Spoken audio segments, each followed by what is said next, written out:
Hello and welcome to this edition of the Gunshine State, where we talk about firearms and firearms policy right here in the great state of Florida.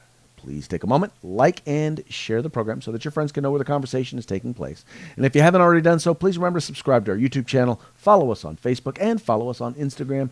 And in the case of Facebook and YouTube, make sure that you hit the notification button. That way you'll get the notification as soon as we go live, and you can participate in the live chat as the program is going on. Also want to encourage you, please become a member of Florida Carry. We are Florida's premier Second Amendment civil rights advocacy group. We're fighting for your right to keep and bear arms right here in the Gunshine State, but we need your help. We need you to become a member. All you have to do is click on the join link in the description to this video and, become a member. It's really that simple. Also, one announcement I want to make sure that you guys know about. Upcoming in September, we have the Gun Rights Policy Conference. It's going to be taking place in Orlando, Florida. This is where you're going to have activists and media folks who deal specifically with Second Amendment, specifically with firearms. Are going to be coming in from all over the country. And they're going to be talking about the grassroots fight for our right to keep and bear arms.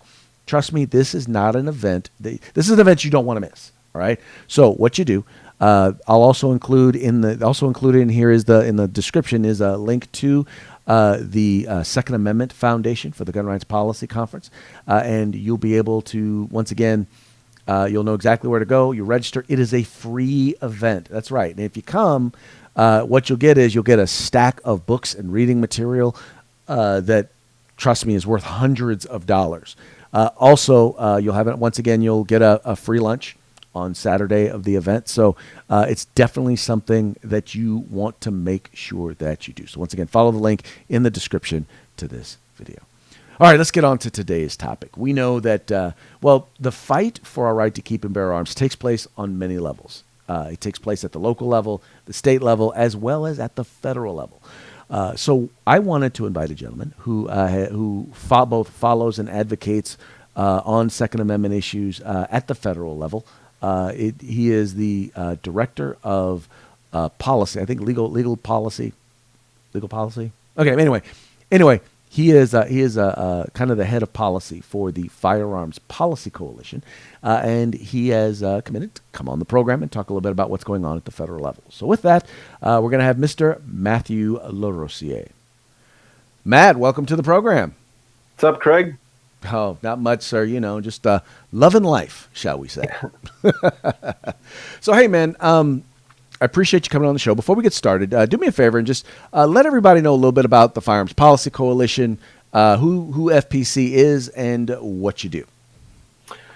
Well, we're an aggressive, nonpartisan, nonprofit gun rights advocacy group, and we mean that in the total way, not just guns themselves, but everything that's adjacent to them. That's why our motto is all your rights all the time. So, and we mean it when we say we're into gun rights. Like, we recognize the NFA is completely unconstitutional. We don't focus on hunting. It's all about your individual right to control your bodily autonomy. Excellent. So, all right, so you guys are doing a lot of work and found a lot of stuff on the federal level, and while Florida Carry works really aggressively here in the state of Florida, it's vitally important that we know what's going on federally. So I wanted to have you where on. I am also. Exactly. What are some of the things that we need to be looking out for at the national level in Washington, D.C.? Well, of course, we've got the Senate version of Gunpocalypse, which is still sitting there in the wings. This is basically everything about California gun control rolled up into one bill, and worse too, it would require registration of all of our favorite firearms, specifically the assaulty ones. It would, limit purchasing. It would require safe storage. Everything you can think of. It's like the whole division lined up in one bill. Aside from that, there's also the body armor ban. That's something really problematic, because when they frame it in terms of safety for officers and stuff like that, it can kind of trick people who might otherwise be pro rights to be on board, when in actuality your right to arms necessarily includes the right to armor. I worked in California in the legislature, not in the legislature, but lobbying for FPC when a lot of these things were going through, and it was amazing how little understanding the members and even the staff had when it came to understanding firearms, understanding understanding guns, gun culture, the gun industry, and the worst part was they really didn't care to know. I mean, are you experiencing that at the federal level? Oh my God, are you kidding me? Of course. They it's the best logical fallacy that they go through. They think that there's this evil, like, multi-billion-dollar gun industry, right? And that the gun industry is what's interested in keeping our rights, which is like saying, the Catholic Church is actually just a front for candle makers. It's ridiculous. This isn't about money, and for those of us like who are close to the business, it's almost impossible to make a substantial profit in the gun industry. Gunsmiths make like half what a normal machinist makes. For most people, it's not about just pursuing a profit. And so, I mean, just that alone is something you hear so much. It's, the gun industry. And, people they tell me all the time, oh, well, you're just in the pocket of the gun industry. I still haven't gotten my check, if that's true. That's what, it's kind of funny because that's what's interesting. And even it really doesn't matter the gun rights group or the Second Amendment advocacy group. If you look at them, even the NRA, the money that they get from corporate sponsors is small compared to the money that comes in from individual donors. Right. You, me, all the individual gun owners that we know. That's where the lion's share of the donations into organizations come into, and I know whether it's Florida Carry or whether it's FPC, I know that there's not a lot of money coming in from, if any, coming in from the gun industry. Right, because there's industry advocacy groups that they give money to that are specifically about their, the things that relate to their industry. Right. They give all kinds of money. And it's also interesting to compare gun rights groups like us, right, in terms of the percentage of individual donations versus, corporate sponsorship with everything else, right? With the other groups that might be on the, closer to the other side. I'm not making any, claims there. I'm just saying that's something you might want to look into. They're all big money. And the other thing is, and this is something that a lot of people don't realize, is the gun industry isn't necessarily with us on every issue. There are numerous times where, they get what they can get for themselves. And that's because they're a business. And that's not uncommon. That's not uncommon for any particular industry. But there are times when we have had to take positions that are opposite from the industry. And don't even think about it. It's, almost all my guns are imported, I'm in favor of, and we are in favor of loosening import restrictions because it's driving up prices of arms for Americans. I guarantee you the domestic arms industry would have something to say about that, but yeah, I want to bring them in from Poland, whoever wants to sell them. I don't care. Get the price down for the average working guy. Let me ask you this. Do you see anything happening, any movements on like state levels or local levels? Is there anything in particular that we ought to be looking out for? Any trends in terms of policy or things like that? Well, I mean, the thing to look at right now is I think the abolition of qualified immunity is going to have very significant effects on the rights of gun owners. Just because, as we've seen, nothing can be more tense than when a person who is concealed carrying or carrying a firearm winds up having an interaction with law enforcement. And a lot of the times you can have actors behaving, very irrationally and then not being held responsible for it. So that's going to be, that's going to have ripple effects with gun rights as well. Mm-hmm. What about now? I know that they're talking about dealing with body armor at the federal level. Do you see any trends in terms of states going after body armor? Yeah, we've seen it in a few states. It's not as popular, with state legislators as things like red flag laws, which I think we still need to be keeping a close eye on. Very unfortunately, here in Florida, Uh, we got one in, which is used in like 3 counties. They're responsible for almost all of the orders.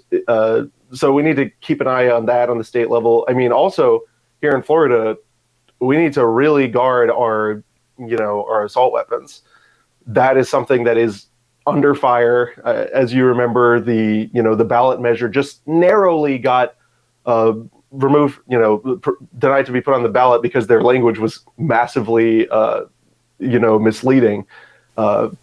Nothing to say that they won't fix that next time, right? We need to keep a close eye on that. And that's what we need to make sure we talk with our friends and neighbors here in the state of Florida about why these weapons are, well, not only why we want to keep them and have them for peaceful purposes, but why they are the most useful types of weapons for the preservation of human life. Let me ask you this. Do you see, and I know there's a major concern in the state of Florida that it's not as, it used to be known as the Gunshine State, and obviously that's the name of the show. But it seems like it's trending in the wrong direction. If you were to give recommendations to Florida gun owners as to what they should be doing in order to make sure that it doesn't, what would those recommendations be? Biggest thing we can do is welcome more people into our fold. And now with the COVID crisis having driven many people to become new gun owners, it's important to take those people in and foster them and get them to understand, the penumbra of our interests, get them to understand why we, a lot of people wound up buying handguns or a shotgun. Let them shoot your AR, let them shoot your AK, let them see what it's like. Tell them why you chose to have one. Get them into the fold. This is a huge opportunity for us. And I mean, if we can succeed in doing that, we will be successful in protecting our rights in this state going forward for a long time, because the most pernicious thing that happened in the state was raising the age to purchase a firearm to 21. Right. I know that would, if I wasn't able to, when I was on my 18th birthday, I went to this gun store in Delray on my lunch break to go buy an M1 carbine. That changed who I am. My stupid college education might have prevented me from, it might have changed me, right? If I hadn't already been a gun owner by then. I don't know, but that's going to have a huge impact. That's going to affect our culture. So we need to be working overtime on being kind to people and bringing them into our fold, right? And welcoming them, taking them shooting, showing them all kinds of different stuff. That's how we win, in my opinion. I got to tell you that, and I think the one point that you made there when you talked about being kind, I think that one of the biggest challenges I think we have is that many of our allies are very passionate. And they're not always about telling truth in love, shall we say? Yeah. And it's they're like saying it like it is or like they think. And the challenge is this: is that in many cases, we're not going to change the minds of anti-gunners. We're not, for the most part. But there are a lot of people out there who are still learning, who are curious, and how we interact with them is vitally important because.